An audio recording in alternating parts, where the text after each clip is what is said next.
ಹಬ್ಬಗಳ ಆಚರಣೆಯಲ್ಲಿ ಸಮನ್ವಯ ಧರ್ಮ ಪರಿಪಾಲನೆ ಮಾಡಬೇಕು. ಪ್ರಕಾಶ್ ಬಾಣಕಾರ್.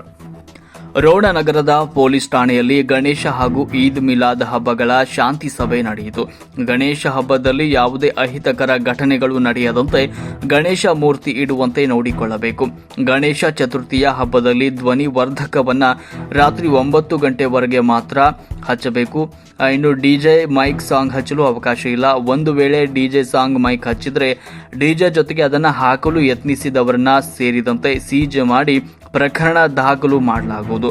ಯಾವುದೇ ಜಾತಿ ಧರ್ಮ ಪಕ್ಷದ ಪರವಾಗಿರುವ ಹಾಡುಗಳನ್ನು ಹಚ್ಚಿ ಬೇರೆಯವರ ಮನಸ್ಸಿನ ಮೇಲೆ ದುಷ್ಪರಿಣಾಮ ಪ್ರಭಾವ ಹಾಡುಗಳನ್ನು ಹಚ್ಚಬಾರದು. ಹಾಗೂ ಗಣೇಶ ಚತುರ್ಥಿ ಆಚರಣೆ ಮಾಡುವಾಗ ಕಂಡುಬಂದರೆ ಕಾನೂನು ಸುಮ್ಮನೆ ಇರೋದಿಲ್ಲ. ಗಣೇಶ ಹಬ್ಬದಲ್ಲಿ ಘಟನೆಗಳು ನಡೆಯದಂತೆ ಗಣೇಶ ಮೂರ್ತಿ ಇಟ್ಟಿರುವ ಸಮಿತಿಗಳೇ ಜವಾಬ್ದಾರಿಯನ್ನು ವಹಿಸಬೇಕು ಅಂತ ತಿಳಿಸಿದರು. ಇನ್ನು ಗಣೇಶ ಹಬ್ಬದಲ್ಲಿ ಸಮಿತಿಯವರು ಜಾಗೃತಿಯನ್ನು ವಹಿಸಬೇಕು. ಇನ್ನು ಗಣೇಶ ಹಬ್ಬದಲ್ಲಿ ಅನುಮತಿ ಪಡೆದವರಂತೆ ರಾಜಾರೋಷವಾಗಿ ಇಸ್ಪೀಟ್ ಆಡುವುದು ಕಂಡು ಬಂದರೆ ಯಾವುದೇ ಮುಲಾಜಿಲ್ಲದೆ ಅವರ ಮೇಲೆ ಕ್ರಮವನ್ನು ಕೈಗೊಳ್ಳಲಾಗುತ್ತೆ ಅಂತ ತಿಳಿಸಿದರು. ಈಗ ಕಾನೂನು ನಿಯಮ ಬದಲಾವಣೆ ಆಗಿದೆ. ಭಯೋತ್ಪಾದನೆ ಚಟುವಟಿಕೆಯಲ್ಲಿ ತೊಡಗಿದ್ದ ಬಾಂಬ್ ಹಾಕುವ ಅಪರಾಧಿಗೆ ಎಷ್ಟು ಶಿಕ್ಷೆ ಇದೆಯೋ ಅಷ್ಟೇ ಶಿಕ್ಷೆ ಗಣೇಶ ಹಬ್ಬದಲ್ಲಿ ಇಸ್ಪೀಟ್ ಆಡುವ ಯುವಕರಿಗೆ ಇದೆ. ಅಂದರೆ 7 ವರ್ಷ ಜೈಲು ಶಿಕ್ಷೆ ಆಗುತ್ತೆ ಅಂತ ತಿಳಿಸಿದರು. ಸೆಪ್ಟೆಂಬರ್ 16ರಂದು ಈದ್ ಮಿಲಾದ್ ಇರುತ್ತೆ. ಗಣೇಶ ಚತುರ್ಥಿ ಮತ್ತು ಈದ್ ಮಿಲಾದ್ ಹಬ್ಬವನ್ನು ಶಾಂತಿಯಿಂದ ಆಚರಣೆ ಮಾಡಬೇಕು ಅಂತ ಪೊಲೀಸ್ ಠಾಣೆಯ PSI ಪ್ರಕಾಶ್ ಬಾಣ್ಕರ್ ಅವರು ತಿಳಿಸಿದರು. ಇನ್ನು ಅವರು ಗಣೇಶ ಚತುರ್ಥಿ ಹಾಗೂ ಈದ್ ಮಿಲಾದ್ ಶಾಂತಿ ಸಭೆಯನ್ನು ಉದ್ದೇಶಿಸಿ ಈ ಸಂದರ್ಭದಲ್ಲಿ ಮಾತನಾಡಿದರು. ಸಂದರ್ಭದಲ್ಲಿ ಅಪರಾಧ ವಿಭಾಗ PSI VS ಚವಡಿ ಸಿಬ್ಬಂದಿಗಳಾದ ಮಂಜುನಾಥ ಕುರಿ, ಕುಮಾರ್ ತಿಗರಿ, ಚಿಮ್ಮನಕಟ್ಟಿ, ಬಸಮ್ಮ ಪಾಟೀಲ್, ANN ದೊಣ್ಣೆಗುಡ್ಡ, ಪುರಸಭಾ ಸದಸ್ಯ ಬಾಬಾ ಸಾಹೇಬ್ ಬೆಟಗೇರಿ, ಸಂಗಪ್ಪ ಜಿಡ್ಡಿ ಬಾಗಿಲು, ದಾವಲ್ ಸಾಬ್ ಬಾಡಿನ್, ದುರ್ಗಪ್ಪ ಹಿರೇಮನಿ, ವೀರಪ್ಪ ತೆಗಿನ್ಮನಿ, ನಗರದ ಗುರು ಹಿರಿಯರು, ಯುವಕರು ಈ ಒಂದು ಶಾಂತಿ ಸಭೆಯಲ್ಲಿ ಪಾಲ್ಗೊಂಡಿದ್ದರು. ವರದಿ media head SB Sankanagoudar, Rashtrakranti news, Ron. ಶಾಂತಿ ಸಭೆ ಉದ್ದೇಶ ಅಷ್ಟೇ, ಮುಂದೆ ಸಮಸ್ಯೆ ಆಗಬಾರ್ದು ಅನ್ನೋ ದೃಷ್ಟಿಯಿಂದ ನಾವು ಪ್ರತಿ ವರ್ಷ ಮಾಡ್ಕೊತಾ ಬಂದಿದ್ದೇವೆ. ಬಟ್ ಇಲ್ಲಿ ರೋಣ ಪೊಲೀಸ್ ಠಾಣೆ ಇತಿಹಾಸವನ್ನು ನಾವು ತೆಗೆದು ನೋಡಿದಾಗ ಯಾವುದೇ ಹಿಂದೂ ಮುಸ್ಲಿಂ ಆಗಲಿ ಬೇರೆ ಜಾತಿಗಳ ನಡುವೆ ಜಗಳ ಆಗಲಿ ಇಂಥವೆಲ್ಲ ಭಾಳ ವಿರಳ. ಅಂದರೆ ಯಾವುದಕ್ಕೂ ಒಂದು ಹಿರಿಯರಾಗಲಿ ದೊಡ್ಡವರಾಗಲಿ ಯಾರು ಪ್ರೋತ್ಸಾಹ ಕೊಟ್ಟಿಲ್ಲ, ಕೊಟ್ಟಾರಕ್ಕೆ ಅದು ಇದುವರೆಗೂ ಎಲ್ಲೂ ಸಹ ಅಂಥ ಬೆಳವಣಿಗೆಗಳಿಗೆ ಕಂಡು ಬಂದಿಲ್ಲ.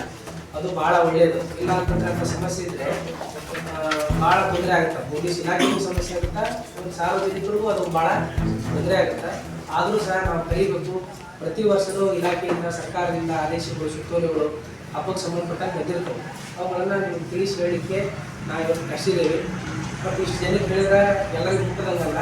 ಬಟ್ ನಿಮ್ಗೆ ಹೇಳೇವಂದರೆ ಆ ವಿಷಯ ನೀವು ಬೇರೆದವರಿಗೆ ಕಮ್ಮಿ ಆಗಬೇಕು. ವಿಷಯ ತಿಳಿಸ್ತೀರಿ ಅನ್ನೋ ಕಾರಣಕ್ಕೋಸ್ಕರ ಇಷ್ಟು ಜನಕ್ಕೆ ಹೇಳ್ತೇವೆ.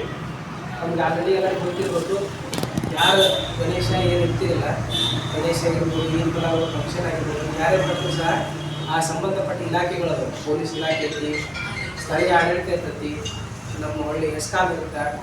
ಹೌದಾ, ಇವೆಲ್ಲ ಇಲಾಖೆಗಳಿಂದ ಮತ್ತು ನಾವು ಧ್ವನಿವರ್ಧಕ ಸೌಂಡ್ ಸಿಸ್ಟಮ್ ಯೂಸ್ ಮಾಡ್ತೀವಿ ಅಂತಂದರೆ ಅದು ಸಹ ಪೊಲೀಸ್ ಇಲಾಖೆ. ಇದೆಲ್ಲವನ್ನು ಒಂದೇ ಹತ್ರ ಕೊಡ್ಬೇಕು. ಸಿಂಗಲ್ ವಿಂಡೋ ಸಿಸ್ಟಮನ್ನು ಮಾಡ್ತೀವಿ. ಸಿಂಗಲ್ ವಿಂಡೋ ಸಿಸ್ಟಮ್ ಅಂದರೆ ನೀವು ಪೊಲೀಸ್ ಡಿಪಾರ್ಟ್ಮೆಂಟ್ ಬರ್ಬೋದು, ಮುನ್ಸಿಪಾಲ್ಟಿ ಇರ್ಬೋದು, ಪಂಚಾಯತ್ ಅಲ್ದಾಡ ತಪ್ಪಾಡು ಅಂತೇಳಿ ಒಂದು ಜಾಗ ನಿಗದಿಪಡಿಸ್ತೀವಿ. ಅದನ್ನು ಬಿಫೋರ್ ಒಂದು 4-5 ದಿನ ಮುಂಚಿತ ನಾವು ಸ್ಟಾರ್ಟ್ ಮಾಡ್ತೀವಿ. ಮಾಡಿದ ವಿಷಯವನ್ನು ತಮ್ಗೆ ತಿಳಿಸ್ತೇವೆ. ಆವಾಗ ಅದನ್ನು ಅನುಮತಿ ತೊಗೊಳ್ರಿ. ತೊಗೊಂಡು ಆಮೇಲೆ ಪೆಂಡಾಲ್ಗಳನ್ನು ಏನು ಕೂರಿಸ್ತೀರಲ್ಲ, ಆ ಪೆಂಡಾಲ್ಗಳು ಮೊದಲೇ ರೋಣ ನಗರದಲ್ಲಿ 20 ರಸ್ತೆಗಳಿದಾವೆ. ನೀವು ನೋಡೋ ರಸ್ತೆ ಒಳಗೆ ಹಾಕೋದು, ಅರ್ಧ ರಸ್ತೆ ನೀವೇ ಪೆಂಡಾಲ್ ಹಾಕಿಬಿಟ್ರೆ ಅದು ಒಂದು ತಾಸಿನ ಹಬ್ಬ ಅಲ್ಲ, 1 ವಾರದ ಮಟ್ಟ ಇದು ಹಬ್ಬ ನಡೆಯೋದು. ಪೆಂಡಾಲ್ಗಳನ್ನು ಯಾವಾಗಲೂ ಹಾಕುವಾಗ ಸಾರ್ವಜನಿಕರಿಗೆ ತೊಂದರೆ ಅಂತ ರೀತಿ ಪೆಂಡಾಲ್ಗಳನ್ನು ಹಾಕಿ, ಆಮೇಲೆ ಆ ಪೆಂಡಾಲ್ನಲ್ಲಿ ಒಳ್ಳೆ ಸಫಿಷಿಯೆಂಟ್ ಬೆಳಕಿದೆ.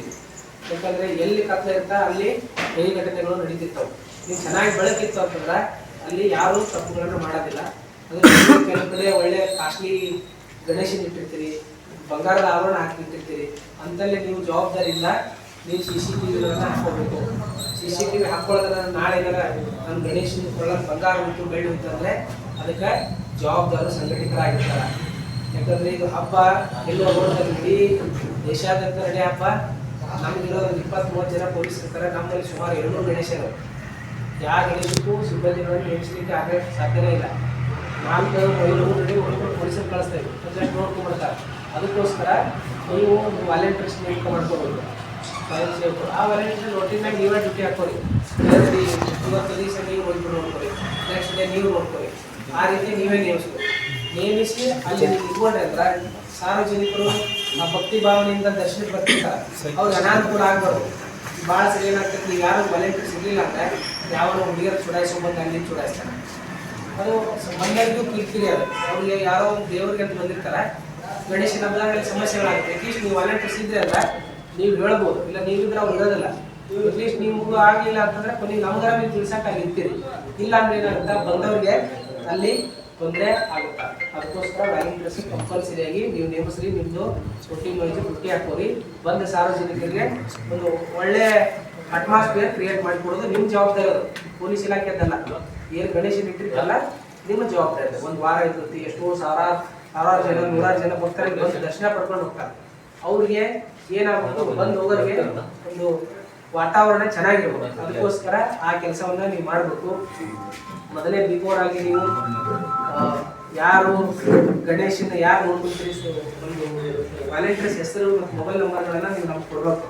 ಏನಾರ ಅದಕ್ಕೆ ಸಂಬಂಧಪಟ್ಟಂಗೆ ನಾವು ಯಾರಿಗೆ ಮೆಸೇಜ್ ಅಂತ ತಿಳಿಸ್ಬೇಕು, ಯಾರು ಮಂಡಳಿಗಳಿರ್ತೀರಿ, ಯಾರು ಅಧ್ಯಕ್ಷರು ಸದಸ್ಯರು, ಏನು ಕಮಿಟಿ ಮಾಡಿರ್ತೀರಿ, ಅಟ್ಲೀಸ್ಟ್ ಒಂದು 5 ಜನದ ಹೆಸರು, ಅವ್ರ ಮೊಬೈಲ್ ನಂಬರನ್ನು ಬರೆದು ಕೊಟ್ಟರೆ ಅಂತಂದ್ರೆ ಏನಾಗುತ್ತೆ, ನಮ್ಗೆ ಏನಾದರೂ ವಿಷಯಗಳಿದ್ರೆ ನಿಮ್ಗೆ ತಿಳಿಸ್ಲಿಕ್ಕೆ ಅನುಕೂಲ ಆಗುತ್ತೆ. ಆಮೇಲೆ ನೀವು ಏನು ನಿಗದಿಪಡಿಸಿರ್ತೀರಿ, ಸ್ಥಳ ಆಗಿರ್ಬೋದು, ಮೆರವಣಿಗೆ ರೂಟ್ ಆಗಿರ್ಬೋದು, ಎಲ್ಲವನ್ನ ಅದೇ ಇಟ್ಕೋಬೇಕು. ಮತ್ತು ಹೊಸದಾದ ರೂಟನ್ನು ನೀವು ಯಾವುದು ಕ್ರಿಯೇಟ್ ಮಾಡ್ಬೋದು. ನಾವು ಮಾಹಿತಿ ತೊಗೊಳೋವಾಗ ಬಂದಿರ್ತೇವೆ, ಇಂಥ ಗಣೇಶ ಯಾವ ಮಾರ್ಗದಿಂದ ನೀವು ಹೋಗುತ್ತಾ, ಹೋದ ವರ್ಷ ಹೇಗಿತ್ತು ಅದೇ ಮಾರ್ಗದಲ್ಲಿ ನೀವು ಹೋಗ್ಬೇಕು.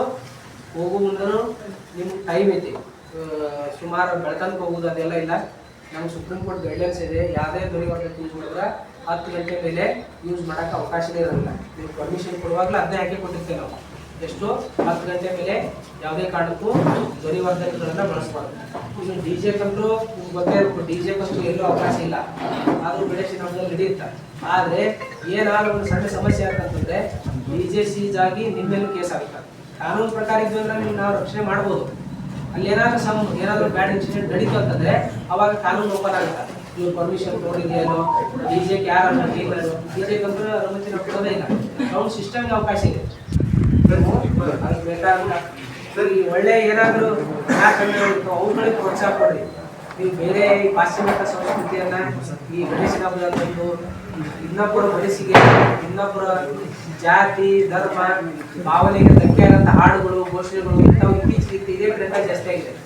ನಾವು ಹಬ್ಬ ಮಾಡೋದು ಇನ್ನೊಬ್ಬರಿಗೆ ತೊಂದರೆ ಕೊಡ್ಲಿಕ್ಕಲ್ಲ, ತಿಳ್ಕೊಂಡು ನಾವು ಹಬ್ಬ ಮಾಡ್ತಿರೋದು ಇನ್ನೊಬ್ಬ ವ್ಯಕ್ತಿಗೆ, ಇನ್ನೊಂದು ಜಾತಿಗೆ, ಇನ್ನೊಂದು ಪಕ್ಷಕ್ಕೆ, ಧರ್ಮಕ್ಕೆ ಹೀಯಾಳ್ಸಕ್ಕೋಸ್ಕರ ನಾವು ಹಬ್ಬ ಮಾಡ್ತಿಲ್ಲ. ನಾವು ನಮ್ಮ ಭಕ್ತಿಯನ್ನು ತೋರಿಸ್ಲಿಕ್ಕೆ, ನಾವು ಒಂದು ಏನೋ ಖುಷಿಯನ್ನು ನಾವು ಆಚರಣೆ ಮಾಡಬೇಕು ಹಬ್ಬದಾಗ ಅಂತೇಳಿ ಮಾಡ್ತಿರ್ತೇವೆ. ಅದು ಇನ್ನೊಬ್ಬರಿಗೆ ನೋವುಂಟಾಗೋ ರೀತಿ ಇರಬಾರ್ದು.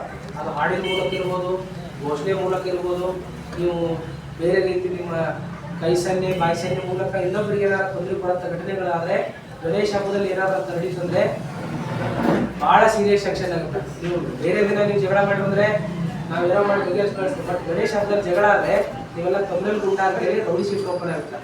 ತೊಂದರೆಲ್ ಗುಂಡ ಅಂದರೆ ನೀವು ಒಂದೊಂದು ಜಾತಿ ಧರ್ಮದ ನಡುವೆ ಸಮಸ್ಯೆಯನ್ನು ಕ್ರಿಯೇಟ್ ಮಾಡೋ ವ್ಯಕ್ತಿಗಳು ಅಂತೇಳಿ ಪರ್ಮನೆಂಟ್ 34 ವರ್ಷ ನೀವು ರೌಡಿ ಶೀಟ್ ಆಗಿರ್ಬೋದು.